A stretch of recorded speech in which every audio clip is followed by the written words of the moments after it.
Gusto mo bang maging aesthetic corner ang balcony or terrace mo? Yung tipong pwede ka nang magkape, mag-relax, o mag-content kahit gabi? Hindi mo kailangan ng mamahaling furniture. Lighting lang ang ayusin mo tapos na usapan. Kadalasan kasi, ang balcony o terrace sa mga bahay natin, tambakan, bodega. Madilim, parang walang gustong tumambay, at hindi talaga napapakinabangan. Sayang na sayang ang espasyo, di ba? Lalo na kung may maganda kang view, masarap ang hangin, o kahit may konti kang halaman dyan. Pwedeng-pwede mong gawing personal chill zone, yan basta tama lang ang lighting setup mo. So paano nga ba? Well, nandito tayo para dyan. Welcome sa ating Day 177, kung saan ibibigay ko sa inyo ang mga Smart Pinoy balcony at terrace lighting ideas para pang-content, pang-kape, at pang-relax kahit on a budget ka lang. Tara, simulan na natin.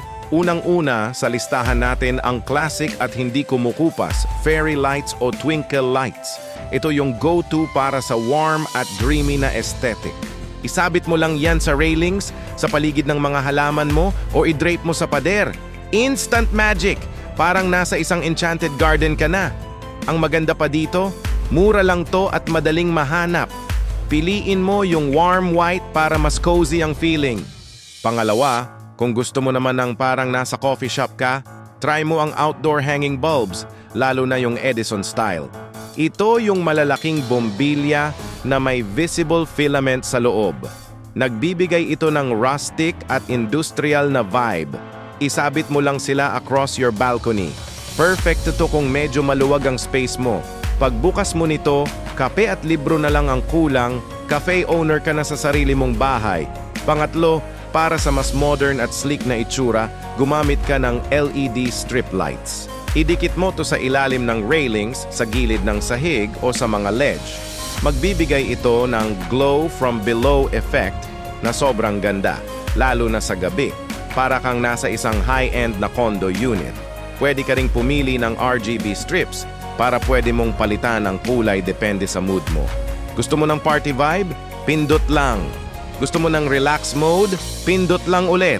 Pangapat, para sa mga super budget-friendly at eco-conscious, heto na ang para sa inyo. Portable solar lamps o lanterns. Hindi mo kailangan ng saksakan at wala kang babayarang kuryente. Iiwan mo lang sila sa labas para mag-charge sa araw tapos sa gabi, kusa na silang iilaw. Pwede mo silang ilipat-lipat kung saan mo gusto, ilagay mo sa table, sa sahig, o isabit mo sa isang sulok. Napaka-versatile at practical. At panghuli, para sa finishing touch at pang-mood lighting, huwag nating kalimutan ang warm tabletop candle lights o battery-operated lamps. Ito yung mga maliliit na ilaw na pwede mong ilagay sa center table mo. Perfect to para sa mga intimate na usapan o kung gusto mo lang ng very subtle na glow habang nagre-relax. Piliin mo yung mga mukhang kandila pero battery-operated para mas safe, lalo na kung mahangin sa labas. Tandaan, it doesn't matter kung maliit na apartment balcony lang yan, isang malawak na rooftop terrace, o kahit mini space lang sa labas ng bintana mo. Ang kailangan mo lang ay tamang diskarte sa ilaw. Lighting pa lang, aangat na agad ang itsura ng space mo. Magiging paborito mo na tong tambayan, promise. Hindi mo na kailangang lumabas para maghanap ng magandang lugar. At diyan nagtatapos ang ating lighting ideas for today. Sana ay na-inspire kayo na ayusin ang mga natutulog nyong balcony at terrace. Gawin natin itong isang maganda at functional na extension ng ating tahanan. Sa Day 178, abangan nyo dahil ituturo ko naman ang mga front porch lighting hacks para maging Instagram-worthy ang harapan ng bahay mo, kahit walang landscaping.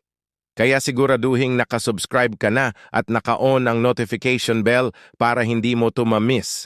Maraming salamat sa panonood at gaya ng lagi, keep creating your beautiful spaces. See you tomorrow!